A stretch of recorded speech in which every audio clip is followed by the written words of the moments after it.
There was a Shunammite woman. He saw Elijah. She saw Elijah, and she said, "I perceive that this is a man of God.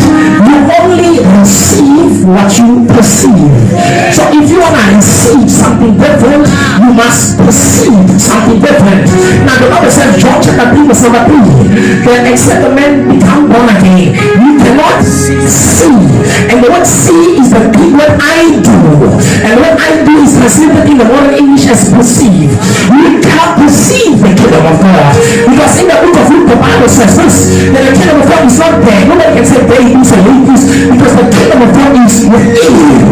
Now if you're not born again, you cannot perceive the kingdom of God which is within you. Now the Bible says in the book of 1 Corinthians chapter number 4, that the kingdom of God is not a matter of talk. It is not in word, but it is in power.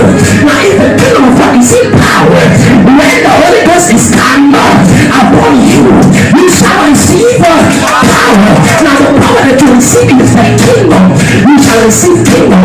Now if you receive kingdom, there's only one area where power can be given. It is being trained. Now when you receive the kingdom, you are automatically and already promoted to becoming a king. That's why the Bible says that we are the king of kings. Now the Bible says Paul perceived. Say perceive. Say perceive. That the voyage will end in disaster. He saw that this is going to end in disaster. Many of us, we are seeing our lives as ending in disaster. We are seeing our lives as ending in being paralyzed and in being crippled and in being nobody. So Paul perceived that it was going to end up in disaster, and the march will be lost, not only for the cargo and the ship, but also of our lives. So lives will be lost, cargo will be lost. There is now whatever is good inside of the ship, and even the ship inside itself. So Paul saw that many will lose many things. There are people that have seen that I've seen the end of your life, I've seen the end of your walk, I've seen the end of your journey. Some of you, when you go to Youngers, they show you dates on the calendar, but I came with the calendar of heaven, that up until goodbye I cannot die. And even when Lazarus has died, according to the calendar of earth, the Bible says that in the calendar of heaven, Jesus did not agree, because in heaven you saw Lazarus resurrected and living a glorious life. So you cannot believe that Lazarus was dead. You see, when you die on earth, in heaven you figure the power there. So went to Lazarus. Show me the dead man. Show me the dead man. He's asleep. Let us go with him. After 4 days, the body is beginning to rot at a deep level.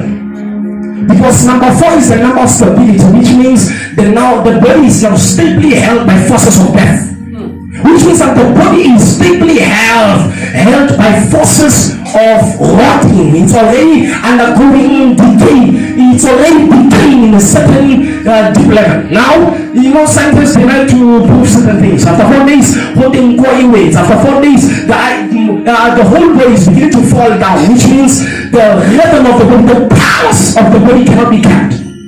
After 4 days, Jesus looked at the signs of heaven. Now Isaiah is still sleeping.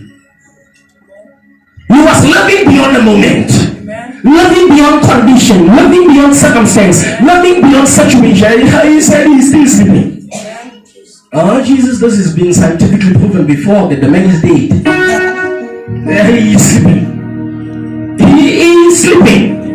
Because the perception of Jesus, the Bible says in Colossians chapter 3 verse number 2, keep your mind fixed on the things that are above and not the things of this world. Now Jesus' mind was above.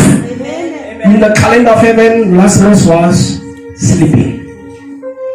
In the calendar of earth, Lazarus was dead. Jesus chose heaven above earth. He said, let us go wake him up. When he got there, the Bible says he walked towards that place.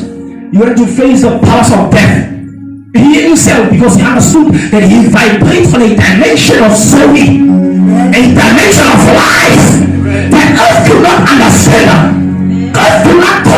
even apprehend the vast dimension of the investment of potency and preponderatency that has locked inside of the spirit of Jesus.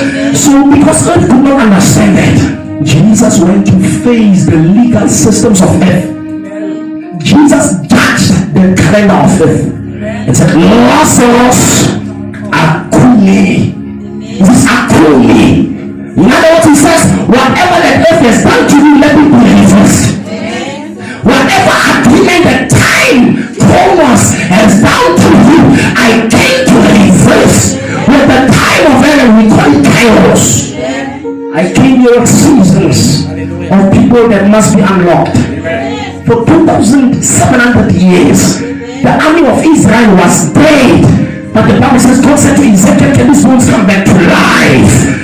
Ezekiel says, I do not know. But God, you are Jehovah Ruach. You are alive by yourself. Only you know. And God said, now I give you access to call on the breath, not wind, to call the breath, the same breath of life that resuscitated and rejuvenated Adam and Eve when they were just dust.